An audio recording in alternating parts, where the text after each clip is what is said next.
السلام علیکم دوستو، آج کی ویڈیو میں آپ کو رکن یمانی کے بارے میں بتاؤں گی۔ خانہ کعبہ کے 4 کونے ہیں۔ سب سے پہلا رکن الاسود، رکن یمانی، رکن عراقی اور رکن شامی۔ رکن یمانی خانہ کعبہ کے جنوب مغربی کونے کو کہتے ہیں۔ یہ بیت اللہ کا وہ کونا ہے جو ملک یمن کی جانب واقع ہے، اس لیے اس کو رکن یمانی کہتے ہیں۔ یہ کعبہ کا واحد گوشہ ہے جو قصوہ سے ڈھکا نہیں ہے، یعنی جس پر کالا کپڑا موجود نہیں ہے۔ رکن یمانی میں استغفار کرنا سنت ہے۔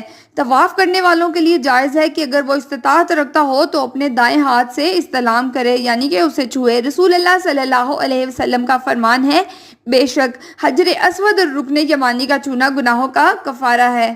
دوستو، رکن یمانی کو اسلام میں ایک زندہ موضع سمجھا جاتا ہے کیونکہ یہ قدرتی طور پر ٹوٹ پھوٹ کا شکار ہو جاتا ہے، جس کو چھپانے کے لیے حکمرانوں نے ایک خاص قسم کی پگھلی ہوئی دھات اور کنکریٹ کا استعمال کیا، جس میں لمبے سٹینلیس کیل بھی شامل ہیں۔ رکن یمانی اسلامی تاریخ میں بہت اہمیت رکھتا ہے۔ ہر سال ہزاروں زائرین رکن یمانی کے مقام پر استلام کی سنت ادا کرنے کی خواہش کے ساتھ خانہ کعبہ میں داخل ہوتے ہیں۔